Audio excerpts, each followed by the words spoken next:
What is up, you guys, and welcome to day 9 of the Imperialism challenge, where the map is filling up. As you can see, like, Wake Forest has a bunch of land. My hand doesn't go that far, but Texas State has a lot of land, which is crazy. Arkansas has big pieces of land as well. And even down here, if I move, Florida Atlantic right here has some pretty big land. As you see, there's only 3 teams left in Florida, so I mean, USF and the Florida Gators have not played yet, so maybe that will happen. There's only 2 teams left in Virginia as well, and Virginia and Virginia Tech, who both have not played a game yet, so hopefully at some point they'll play.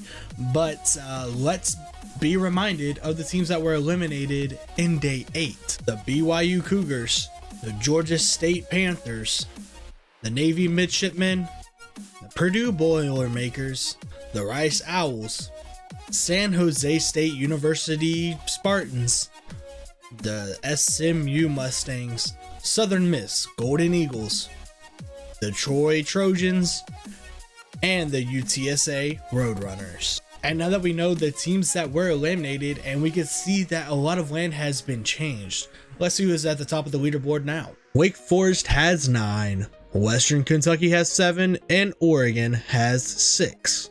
And now that we know the top of the leaderboard, let's get into the first challenge of the day. Who's going to start? And the first team to try to take some territory today. Who's it going to be? Is it going to be a team that we've seen or a team we have not seen? It's going to be a team that we've seen, as Texas State is going to try to take some more territory and add to their giant piece of land. And where will Texas State be heading? They will be heading east. And east for Texas State is going to be against Houston. So either Houston's going to get some major territory, or Texas State is going to take over almost all of Texas. And here we are in Houston. Texas State's trying to upset the Cougars. Or is the Cougars going to get a big chunk of land? And at halftime, Texas State is down 14-6. But as you can see, they were driving. So you never know. Texas State might be able to pull this out. With under 2 minutes left, it is a 21-27 lead for Houston. Touchdown wins it. Back to pass. And it's intercepted. That's not going to be good. 4th and 2. Draws back to pass. Pump fakes. And he's going to get sacked to end the game. And as you can see, Texas State had 2 opportunities to win the game, but they couldn't get it done. Unfortunately for them, they do lose 27-21. And with that, Houston has taken over almost all of Texas right now, as Texas and North Texas are the only teams left. As we can zoom out right here, look at all that land that Houston has. They have almost all of Texas and all of New Mexico State. But with that, Texas State has been eliminated. And who's going to be the next team to try to take some territory? It's going to be Georgia Southern Eagles. And where's Georgia Southern going to be trying to take some territory? They'll be going southeast. And here we are in the swamp, rubbing the gator head. I don't really like the Florida Gators, but hoping Georgia Southern pulls off the upset, which they have in real life before. So, I mean, they might be able to again. Who knows? And at halftime, Florida is up 16-13. So Georgia Southern is within 3. That upset could happen, and I'm hoping it does. Okay, so I don't usually show this, but it was just 34-30, right? And as you can see here, Van Treese got a touchdown, and then suddenly I look up and it's 44-34. So apparently a 76-yard rush by Florida to score a touchdown to put them up 37-34, and the extra point is good. And then Georgia Southern fumbled it, and Florida returned it for a touchdown. So with 2 minutes left, it's now a 10-point game, which came out of nowhere. And Georgia Southern did pull within 4, but they didn't have enough time to win the game, unfortunately for them, Florida is going to win the game 44-40. And with that, the last Georgia team has been defeated as Florida has taken over south half of Georgia, which was where I used to live. But with that, the last team of Georgia has been eliminated. All right, who's going to be the next team to try to take territory? Let's see if it's going to be somebody new.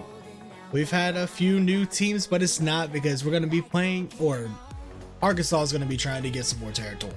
And where's Arkansas going to be headed to try to get some big territory? They're going to be going northeast, and slightly northeast for the Arkansas Razorbacks from where their logo is, Mississippi State. So this is going to be big. This is going to be fun. And we are here in a blackout for Mississippi State. See if they can take a lot of territory from Arkansas, because Arkansas has like all of the Midwest. So if not, then Arkansas is going to get some more territory.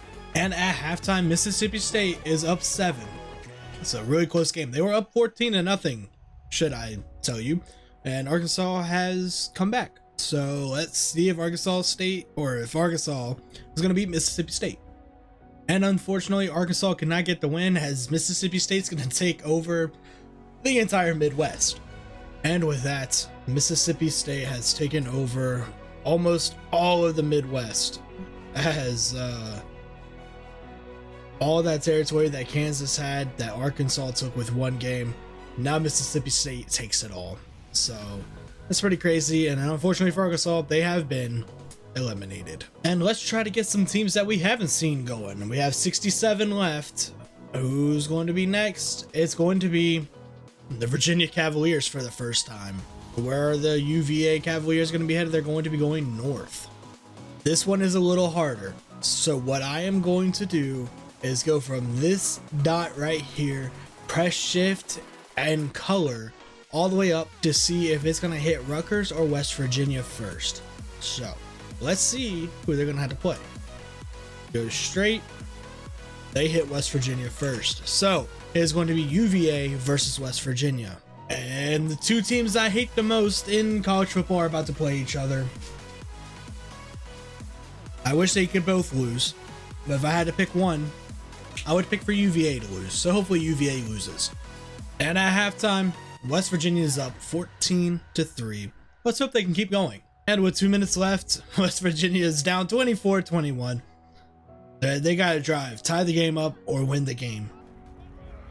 They hand it off and they get a big gain for a first down. That's looking good. All right, 3rd and 5 with just a minute left. They are in field goal range, but hopefully they can get a touchdown to win the game, because I don't want this to go to overtime. I just want UVA to be beaten. And it's 4th and 5. The kick is up. And it is good. Tied game with 51 seconds left. And the first overtime game of the day, as Virginia's going to start with the ball, and Armstrong throws a dot. And it's a draw all the way into the end zone. So they score a touchdown. Sorry, I'm lighting my candle. But UVA scores a touchdown, so West Virginia has to get a touchdown to even tie it. That's about to pass, and he's going to be wide open, and he gets it for a first down. It's going to be a read option, and he runs into the defender instead of going straight where he could have gotten a touchdown. But look at this. Turned right, you got a touchdown. Instead, he keeps going left. I hate this game. It's a screen pass, and he's not going to break off the tackle. They need 2 more yards on 4th and goal. This is it. This is for the game. Drops back to pass, throws it, completed. So that means they are an extra point away from tying the game. And he trips on his own guy, but still completes the pass. It's a handoff straight. Oh, and he gets tackled. Another pass play into the end zone, out of the end zone. 4th and 6. Kick is up, and it is good. It's going to be a toss, and they're going to tackle him for a loss. 3rd and goal. Fast pass on 3rd and goal, and he throws it to the end zone, and it is caught, which means UVA is going to get the win. And much to my despair, UVA gets the win, 37-34. And unfortunately, Virginia has taken the territory of West Virginia, which means UVA is still in the game. And the only problem is that the only way Virginia Tech could ever beat UVA is if they go through Western Kentucky. But with that, West Virginia has been eliminated. And who's going to be the next team to try to take some territory? It will be Coastal Carolina. And where is Coastal Carolina going to be heading? They're going to be going northwest. And northwest for Coastal Carolina is going to be University of North Carolina Tar Heels. And here come the North Carolina Tar Heels trying to pick up more territory, one more territory, as Coastal Carolina doesn't have any yet. So, but Coastal Carolina is looking to take some territory. And at halftime, UNC is decimating Coastal Carolina 23-7.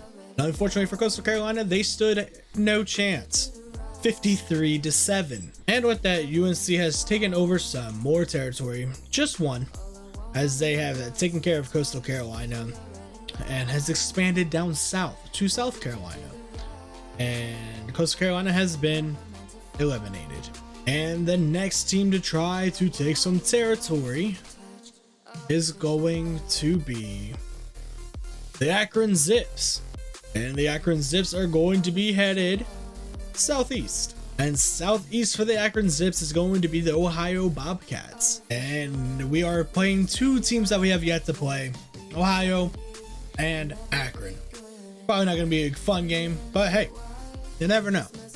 And at halftime, Akron is up 21-6, which is surprising because I thought Ohio was the better team in the MAC conference. At the end of the game, Akron dismantled Ohio 32-19. And with that, Akron has taken their fair territory of the Imperialism Challenge. Only took them 8 days, but they have beaten Ohio.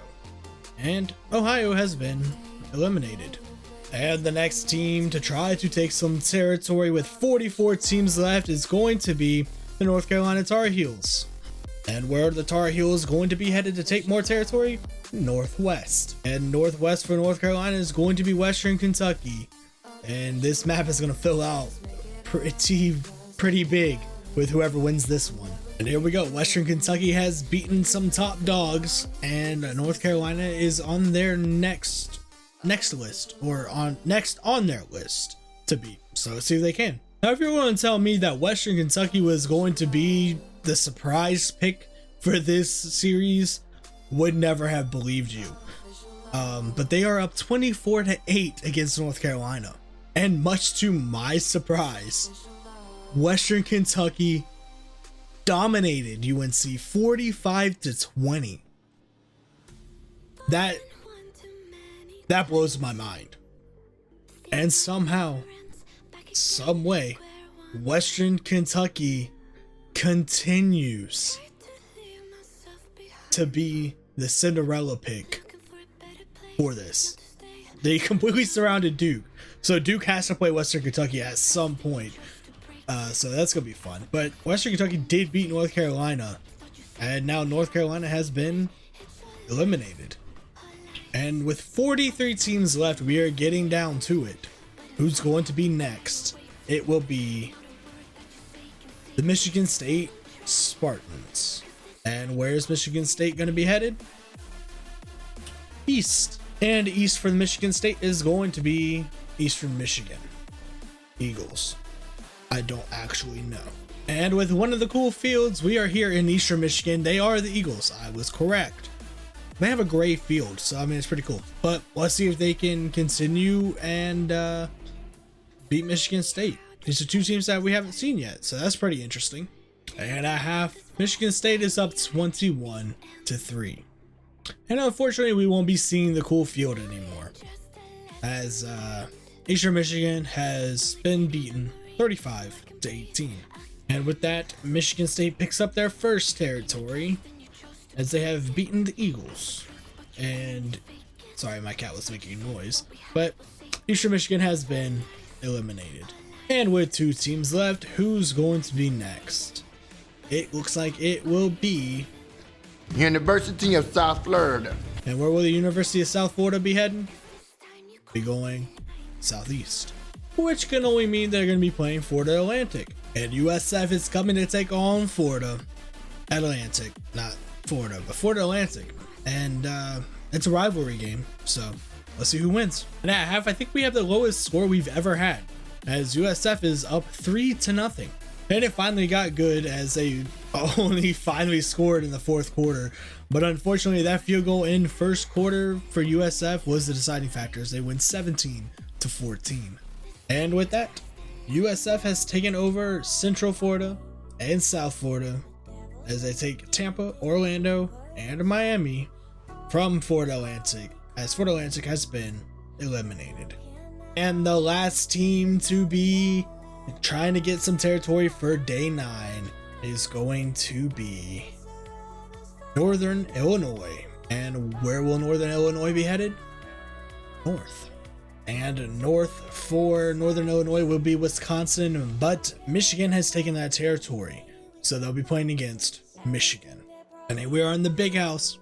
Let's see if the Northern Illinois can beat Michigan and pull off the upset. And at halftime, unfortunately for Northern Illinois, they had the wrong opponent today, as they're going to be down 35-3 with 2 quarters left. And Michigan is going to get the win, 45-16 in the last game of day 9. And with that, Michigan has taken over all of Illinois and some of Indiana, as they own all of Illinois and all of Wisconsin as they beat Northern Illinois. And Northern Illinois has been eliminated. And with that, look at how this map is filling up. Western Kentucky has a big piece of land, but it's very, very thin up here. I mean, look at that. It's very thin, but Houston has major territory. Oregon still has major territory. Mississippi State taking over a lot, and Michigan owns 2 states. So we're getting close to the final. There's only 40 teams left. We still have teams that haven't even played yet. So, but with that, I hope you guys enjoyed this episode as much as I enjoyed making it. If you did, please leave a like, leave a comment, subscribe if you have not, and I'll see y'all in the next one. Peace.